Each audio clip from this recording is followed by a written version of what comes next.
কিন্তু মাননীয় দর্শক মন্ডলী, আমি তো দুর্যোধনের বাবা, আমি তো তাদের হইরান করছি।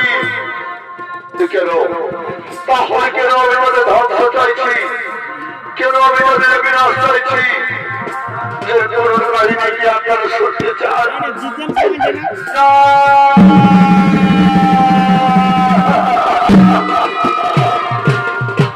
ওই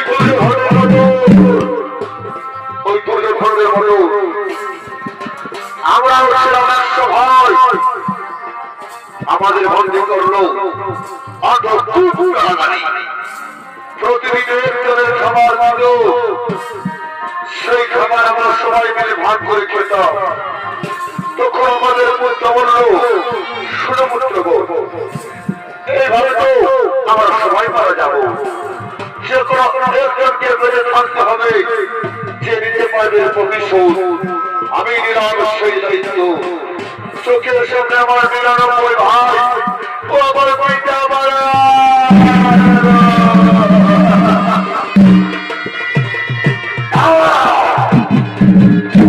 আমিও ধার করে শুকুরি মনে মনে প্রতিজ্ঞা করলাম, ধ্বংস করে দেবো ওই ধৃতরাষ্ট্রের বংশ, ধ্বংস করে দেবো ওই কুরুবংশ।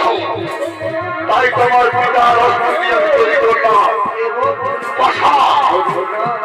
যে পাশা খেলাই ছিল, যে পাশা খেলাই ছিল পাণ্ডবদের পরমার, যে পাশা খেলাই ছিল কৌরব পাণ্ডবদের বিয়োগ, যে পাশা খেলাই ছিল দ্রৌপদীর অস্ত্র হরণ, যে পাশা খেলাই ছিল কুরুক্ষেত্রের মহারণ।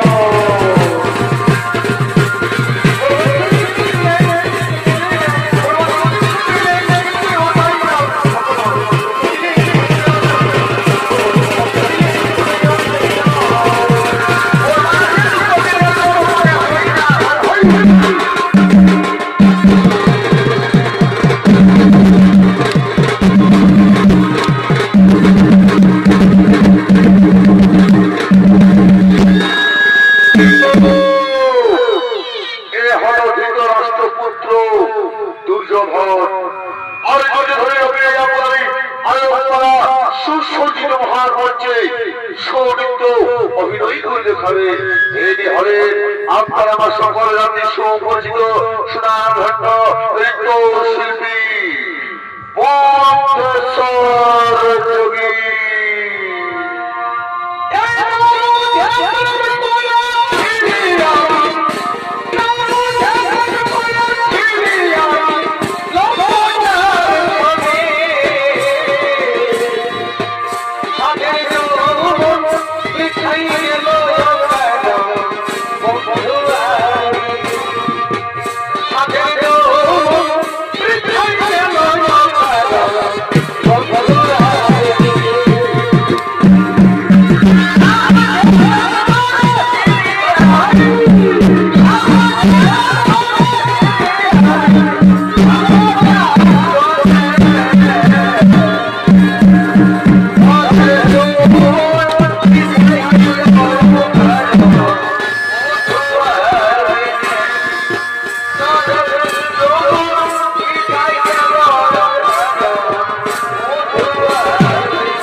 ভাইগণ, ওই কুরুক্ষেত্রের যুদ্ধ বিজয়ের উপর ভরসা করেছিলাম।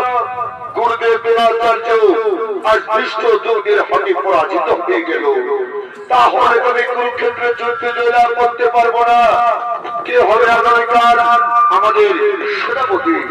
শোনো দাদা, আমরা বলছিলাম কি আগামীকাল সেনাপতি হবে আমাদের ভাই দুঃশাসন। ভাই দুঃশাসন নয়, দুঃশাসন নয়, দুঃশাসন নয়। মনে রেখো, যতক্ষণ কুরুক্ষেত্রে গার্গেধারী অর্জুন থাকবে আমরা পৃথিবীর যুদ্ধ জয়লাভ করতে পারবো না। তাই আমি ঠিক করেছি আগামীকাল সেনাপতি হবে আমার চমৎকার চমৎকার চমৎকার। এসো আজ আমরা সকলে মিলে রাখি সে অঙ্গরাজ করবে।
সুপরিচিত সুনামধন্য জনপ্রিয় ঝাড়খণ্ড রাজ্যের সুনামধন্য বিদেশি ভ্রমণকারী চলতি মৌসুমে সর্বশ্রেষ্ঠ ইউটিউবার ওস্তাদ কার্তিক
মনে যাই না আমি হইব তোকে মনে যাই না আমার হইব লিখে গেল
যাদের উপর আমি ভরসা করেছিলাম গুরুদেব দ্রোণাচার্য আর কৃষ্ণদেবের হাতে পরাজিত হয়ে গেল। তবে কি আমি যুদ্ধে জয়লাভ করতে পারবো না মিত্র?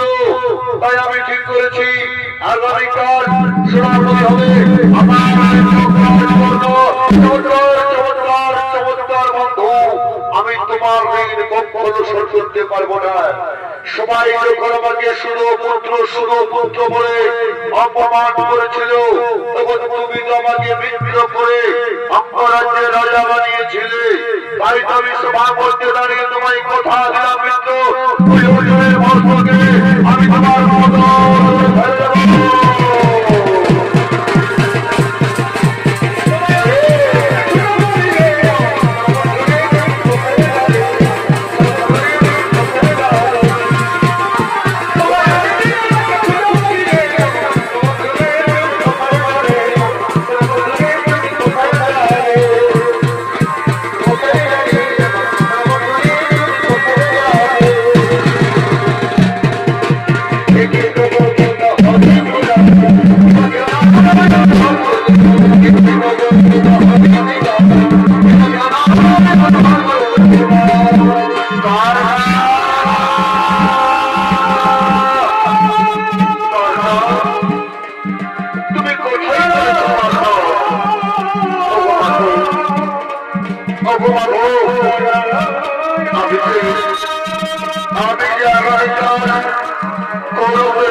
তুমি পাণ্ডব শিবিরে ফিরে এসে তুমি পাণ্ডব শিবিরে ফিরে এসো না মাধব। আমি তো কিছুতেই পাণ্ডব শিবিরে ফিরে যেতে পারবো না মাধব, আমি তো কিছুতেই পাণ্ডব শিবিরে ফিরে যেতে পারবো না। আপনি ফিরে যান মাধব, আপনি ফিরে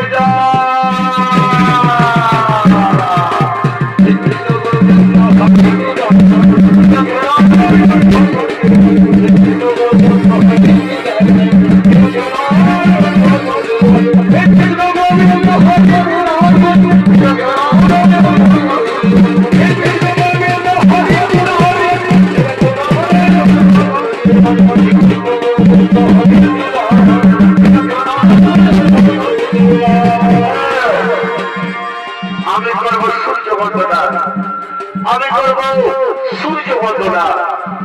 ও সূর্য দেবতাই নমঃ, ও সূর্য দেবতাই নমঃ, ও সূর্য দেবতাই নমঃ।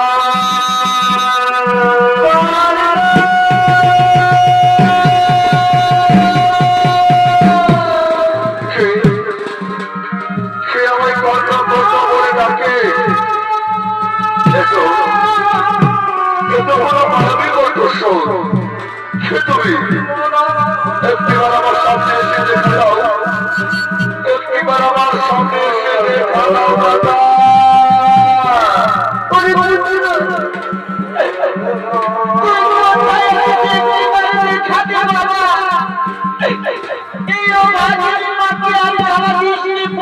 ছুটে আই বাবা, ছুটে আই মায়ের কাছে।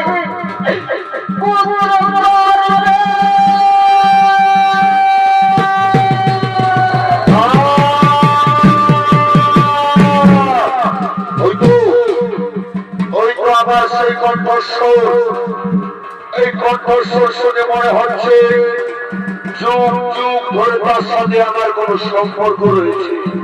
কে তুমি মা? একটিবার আমার সামনে এসে আমায় দেখা দাও, একটিবার আমার সামনে এসে আমায় দেখা দাও মাতা।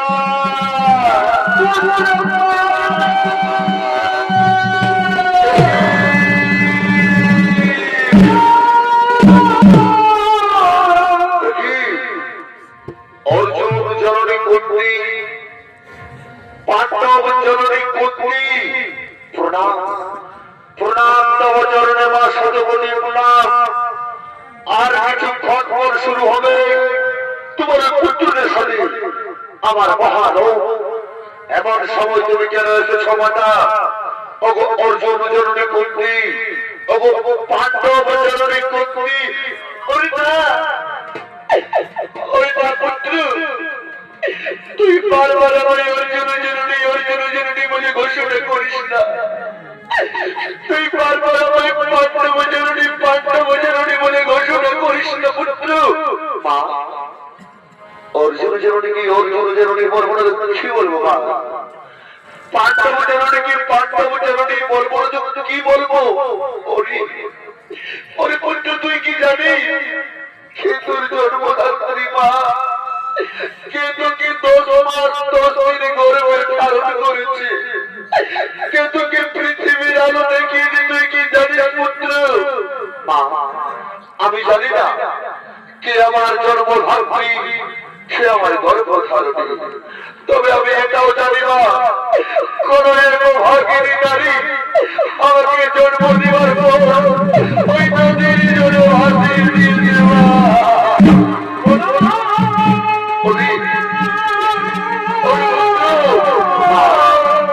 তুমি কি জানো কে আমার পিতা, কে আমার মাতা, কি আমার জন্ম পরিচয়? তুমি কি জানো? আমি জানি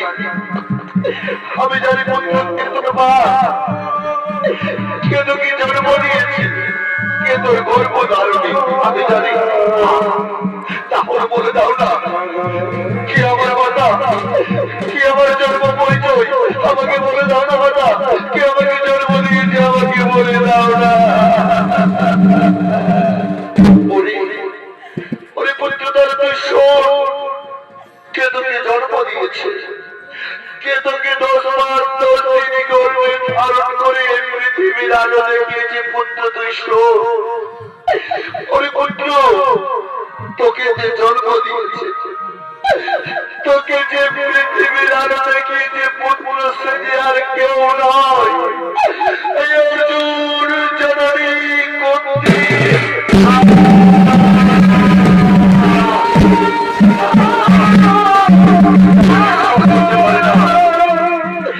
বিশ্বাস করতে পারি না। ওরে পুত্র তুই বিশ্বাস কর, তোকে যে আমি জন্ম দিয়েছি, তুই যে আমার প্রথম সন্তান, তুই যে আমার প্রথম সন্তান। মা আমি তোমার সন্তান, তুমি আমার মা। তাহলে যে আমাকে সবাই বলে আমি শুধু পুত্র, আমি শুধু পুত্র, তাহলে আমি শুধু পুত্র নই না, আমি কুন্তিও, আমি রাজবংশের সন্তান, আমি ক্ষত্রিয়, আমি কুন্তিও, আমি ক্ষত্রিয়।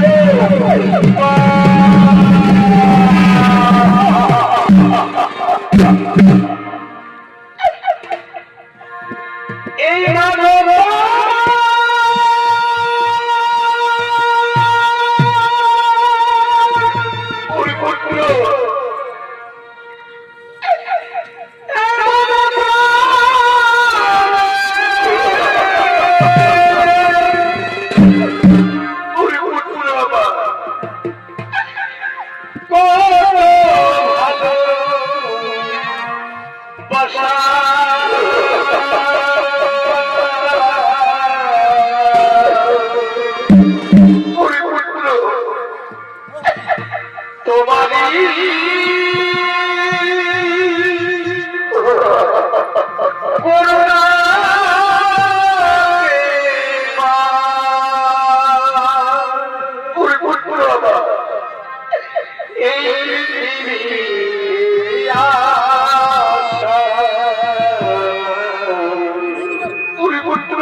সমস্ত ছেলেরা যখন তার মায়ের কাছে ছুটে যায় মা মা বলে, তার মা তাকে কত আদর করে, তাকে কোলে তুলে দেয়, তাকে কত ভালোবাসে।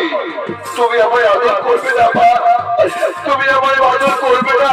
ওরে ওরে খোকন সোনা, আয় তুই আমার কাছে এসো না, তুই আমার বুকে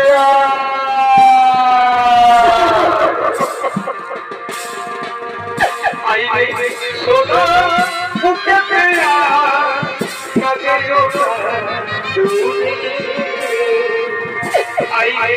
সোনা, বুকে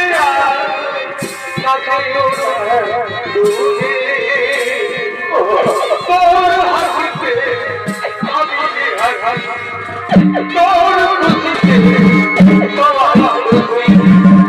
তোকে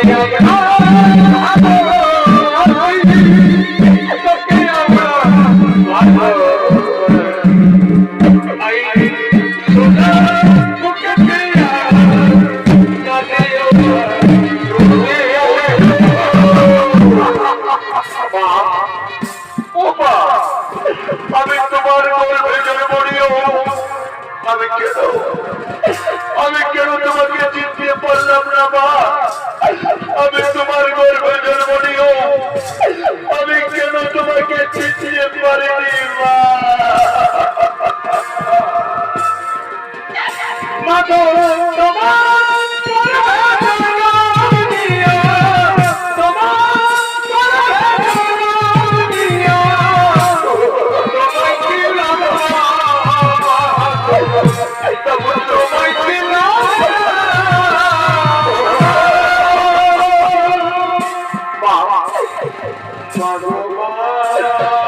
আমার তুমি বড় সংসারে আমি কোনদিন ভালো প্রয়োজন করতে পারবো না, তাহলে আমি নিজের কাছে ভিক্ষা চাইবো।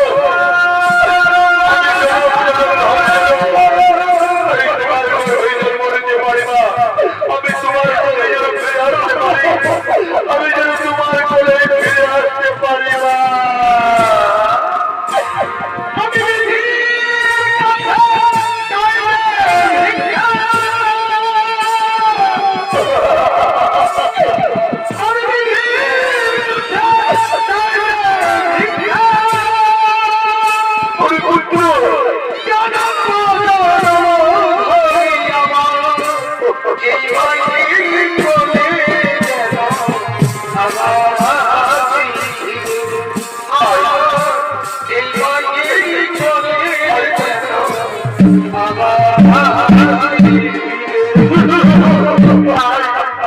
তুই আমার কোলে মাথা রেখে একটু স্বয়ং তুই আমার কোলে মাথা রেখে একটু স্বয়ং পুত্র।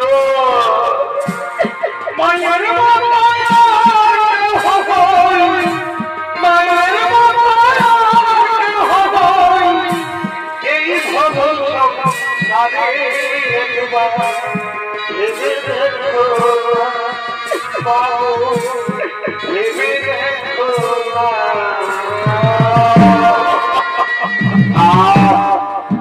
কি সুন্দর আমার মায়ের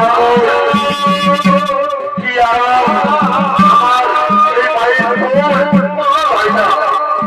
চাই না আমি স্বর্ণ সিংহাসন, চাই না আমি ওই স্বর্ণ সিংহাসন। আজ আমি তোমায় প্রশ্ন করবো, তুমি আমায় উত্তর দেবে মা? কেন তুমি আমাকে জন্মের পর নদীতে ভাসিয়ে দিয়েছিলে? কেন তুমি আমাকে তোমার মায়া মমতা থেকে আমায় বন্ধ করে রেখেছিলে? কেন তুমি আমাকে আমার ভয় ভালোবাসা থেকে দূর করে রেখেছিলে মা? আজ তোমায় আমায় উত্তর দিতে হবে। ওরে পুত্র, কি শুনতে চাস? আমি কেন তোকে আমার থেকে দূর করে রেখেছিলাম? কেন তোমায় আমি আমার ভালোবাসা থেকে দূর করে রেখেছিলাম? তারপর তো ওই পুত্র, ওই হস্তিনাপুরে তোর আমি যখন তোকে প্রথম দেখেছিলাম আমি তোর কবজ কুণ্ডল থেকে তোকে চিনেছিলাম, তুই আমার সন্তান, যাকে আমি বিসর্জন দিয়েছিলাম ওই নদীর জলে।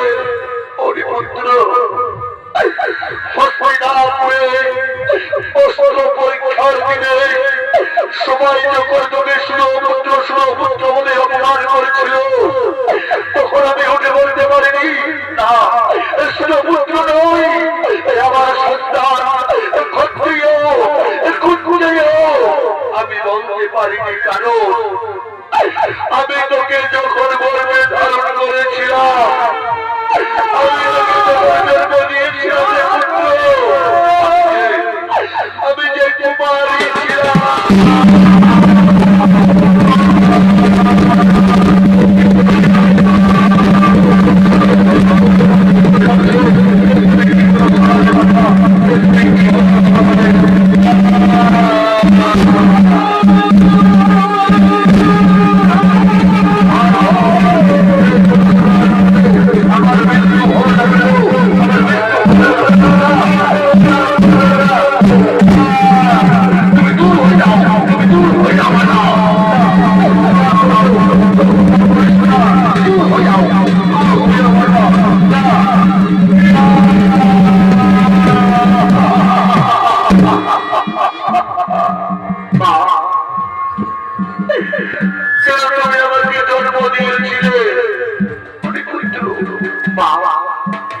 জন্মের পর কেন তুমি আমাকে নদীর জলে ভাসিয়ে দিয়েছিলে? তুমি যদি আমার গলা টিপে আমাকে মেরে ফেলতে, তাহলে আমার এত অপমান সহ্য করতে হতো না, কেউ আমাকে সুরপুত্র বলে ডাকতো না। কেন তুমি আমাকে জন্ম দিয়েছিলে মা? জন্মের পর কেন তুমি তোমার হাত দিয়ে আমার গলা টিপে আমাকে মেরে ফেললে? কেন আমাকে বাঁচিয়ে দিয়েছিলে? তোমার হাত দিয়ে আমার গলা টিপে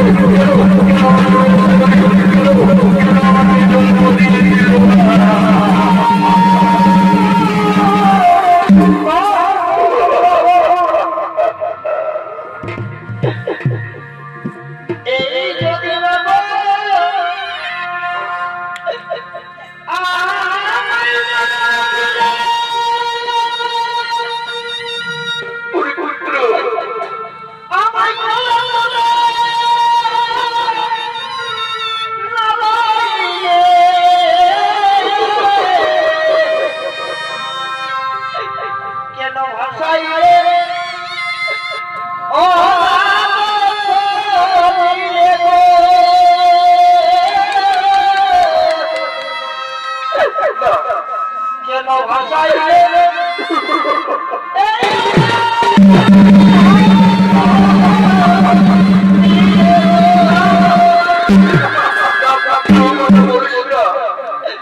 কেমন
তোর ভাইরা তোর জন্য অপেক্ষারত, তুই আমার সাথে ফিরে চল পুত্র। না মা, আমি কিভাবে তোমার সাথে পান্ডব শিবিরে ফিরে যাবো মা? কই এতদিন তুমি আমার গাড়ি ছুটি আসনি, আমার পুত্র কর্ণকে আমি নিয়ে যাবো আমার সাথে, এতদিন তো তুমি আসলে মা। আজকে তো এসেছো মা, মা তুমি কেন এসেছো উনি পুত্র? আমি চাই তো এই ভাই ভাই মহাযুদ্ধ করিস না, এই মহাকুরুক্ষেত্রের যুদ্ধ তোরা ভাই ভাই করিস না। আমি তোমার সাথে কিছুতেই ওই পান্ডব শিবিরে ফিরে যেতে পারবো না মা, তুমি ফিরে যাও মা, তুমি ফিরে যাও।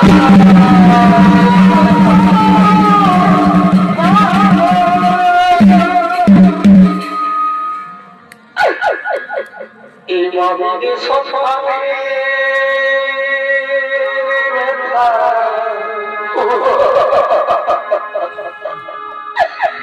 কেউ বোঝে না,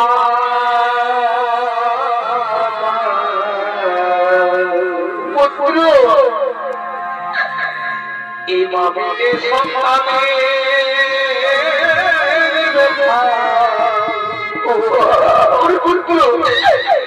কেউ বোঝে না। তুই ফিরেছ আমার ছেড়ে, তুই পান্ডব শিবিরে ফিরে আয়, তুমি চলে যেও।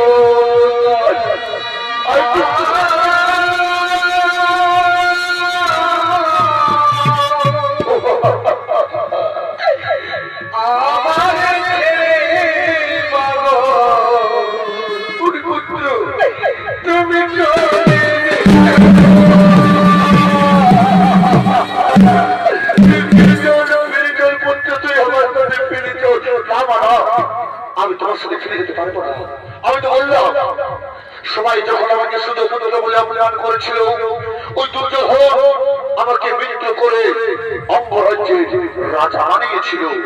আমি যে তাকে কথা দিয়েছি মা, যতদিন আমার দেহে প্রাণ থাকবে আমি দুর্যোধনের সাথে কিছুতেই বিশ্বাসঘাতকতা করতে পারবো না।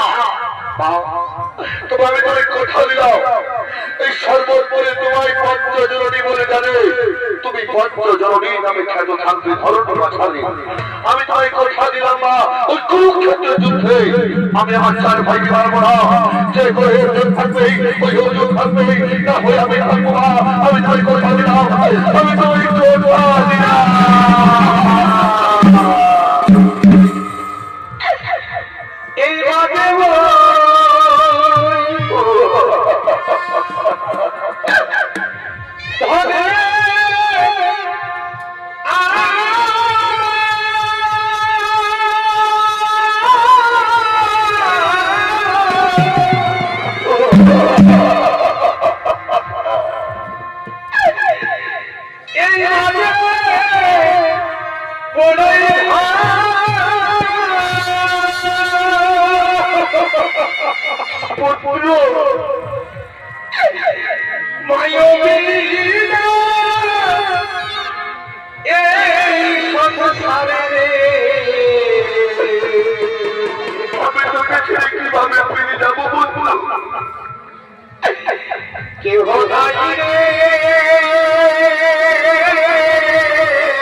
শুরু হয়ে গেছে। কোথায়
করছিলাম আমি তো জন্মধাত্রী গর্ভধারণী মাকে কথা দিয়েছি আমি আমার চার ভাইকে মারবো না। যাও যাও ভ্রাতাগণ যাও, আমি তোমাদের জীবন দান দিলাম, আমি তোমাদের জীবন ভিক্ষা দিলাম, কোথায়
আমার মাটির গর্তে পড়ে রয়েছে। অর্জুন অর্জুন আমি তোমার সঙ্গে কিছুক্ষণ পরে যুদ্ধ করবো। অর্জুন দেখছো না আমার রথের চাকা মাটির গর্তে পড়ে রয়েছে, আগে রথের চাকা আমায় তুলতে দাও, তারপর আমি তোমার সঙ্গে রণ করবো। অর্জুন এই তো সুবর্ণ সুযোগ, তুমি কর্ণকে হত্যা করো। আমি যদি হত্যা করতে পারবো না, এটা যেমন ধর্ম। অর্জুন তুমি অধর্মে তোমার মনে নেই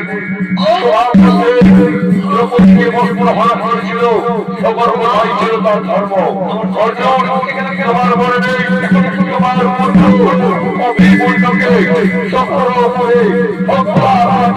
ধর্মের কর্ণ ধর্ম জ্ঞান মনে রেখো।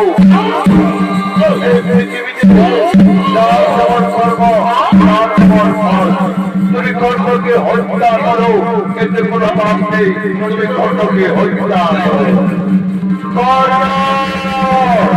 তুমি মৃত্যুর জন্য তৈরি হয়ে করবো, আমার হাত থেকে কেউ রক্ষা করতে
যুদ্ধে যুদ্ধে বীর সেনাপতি অঙ্গরাজ কর্ণ সব দেহ পড়ে গেল মাটিতে।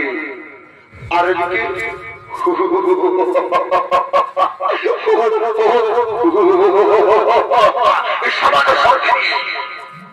রাগ করতেছে শুধু কর্ণ, শুধু কর্ণ।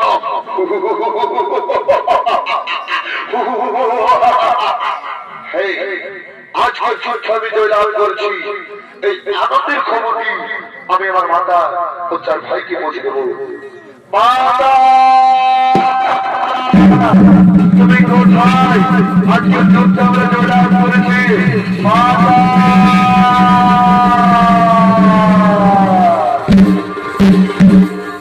আর এদিকে সে হতভাগিনী কর্মী কাঁদতে কাঁদতে আজ কুরুক্ষেত্রের মাঠের দিকে করছে আগমন।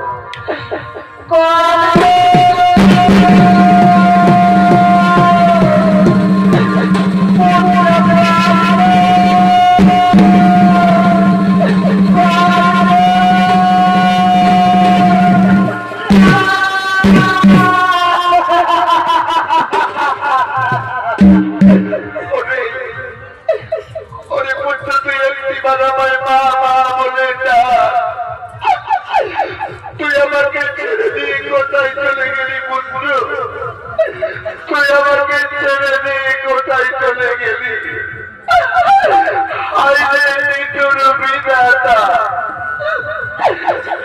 কেবল তোমার পরিহাস যে পুত্রকে আমি বিসর্জন দিয়েছিলাম নদীর জলে, তোমার পথটাকে ফিরিয়ে দিও, আমার তাকে তুমি কেড়ে নিলে ঠাকুর। ওরে পুত্র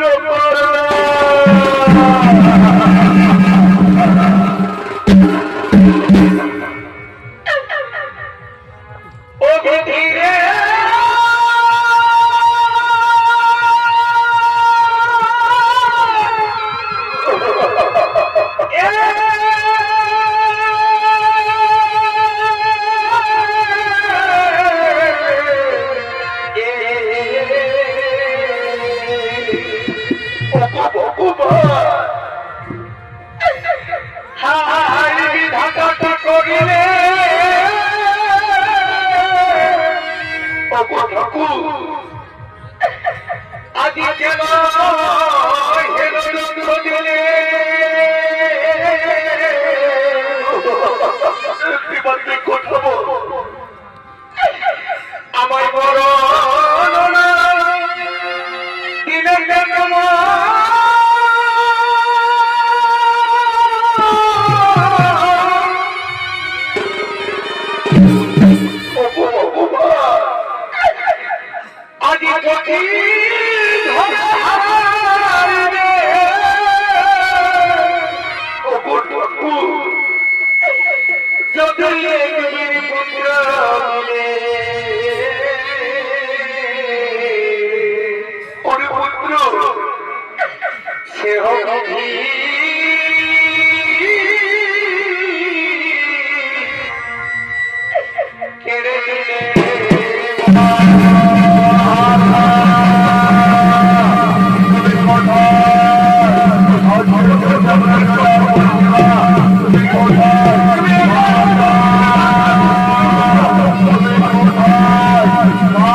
যে আমাদের চিরশত্রু শুধু কর্ণ, তার সপ্তাহের উপর তুমি অঝরে নয়নের জল ফেলছো কেন মা?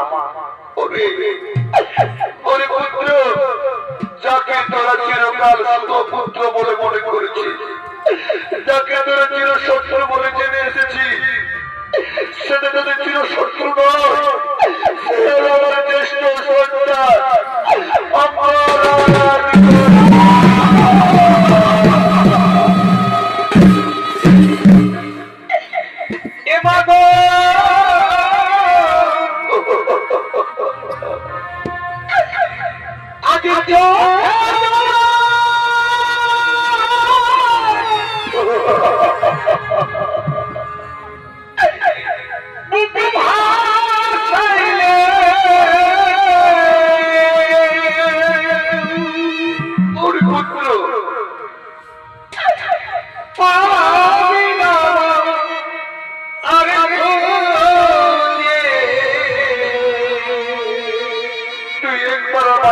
এটা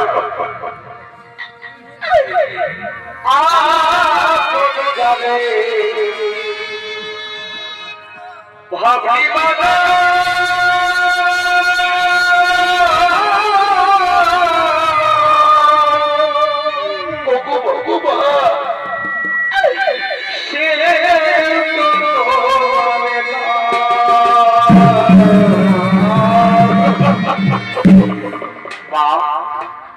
এই অপরাধ জন্য যে আমাদের জ্যেষ্ঠ ভ্রাতা তুমি তো আগে কেন বলো বলো তাহলে যে আমার কুরুক্ষেত্রের যুদ্ধই করতাম না ছেড়ে দিলাম ইন্দ্রপ্রস্থের নগরী আমি ধর্ম যুধিষ্ঠির বলছি মা আমি যদি সদাই ধর্মের পথে চলে থাকি আজ আমি পুত্র হয়ে তোমাকে অভিশাপ দিলাম এই পৃথিবীর কোন নারী জাতি তারা তাদের গোপন কথা গোপন করে রাখতে পারবে না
তোকে কত করে বলেছিলাম এই কুরুক্ষেত্রের যুদ্ধ তুই করিস না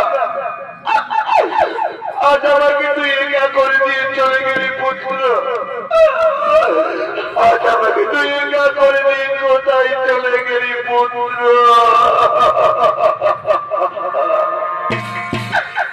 ভাই গেল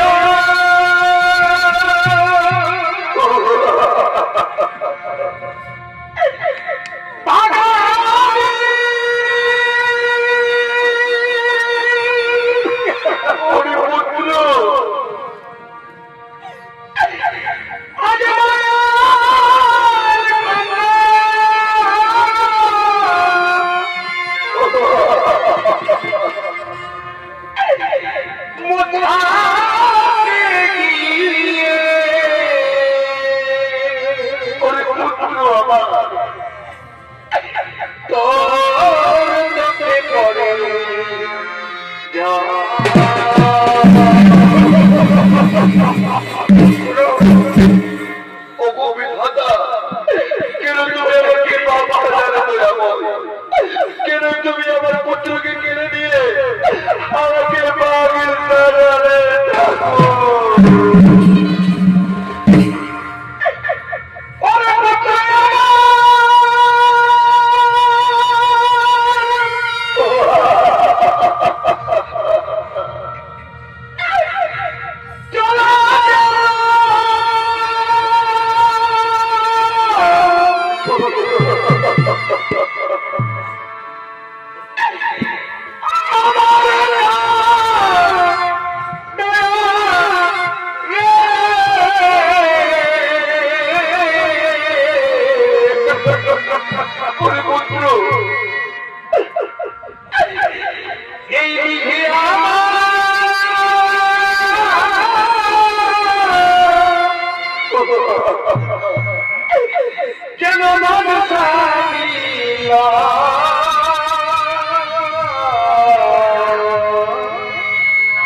করে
আমরা শ্মশান ঘাটে নিয়ে যাবো সৎ কাজের জন্য, আমরা শ্মশান ঘাটে নিয়ে যাবো সৎ কাজের জন্য।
শোনো অর্জুন, আমি যখন তোমার বিশ্বরূপ দর্শন করিয়েছিলাম, আমি তো বলেছিলাম এই যুদ্ধে অনেক আপন স্বজনদের হারাতে হবে। এই কর্ম ছিল তোমার সেই আপন স্বজন।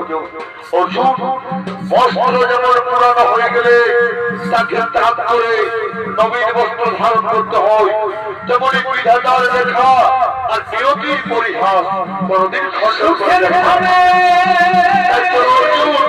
আমার শ্মশান ঘাটে যাবো,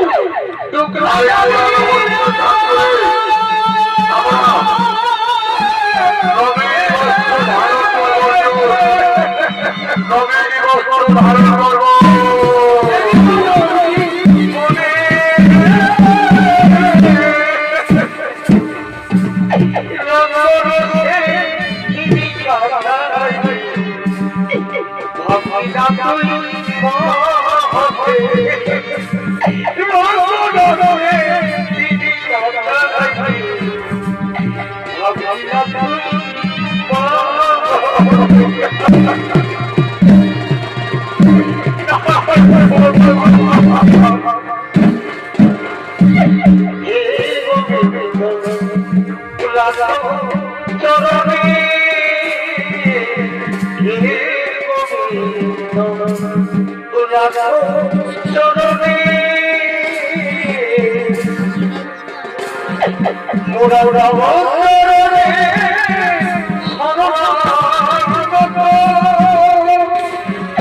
মোরা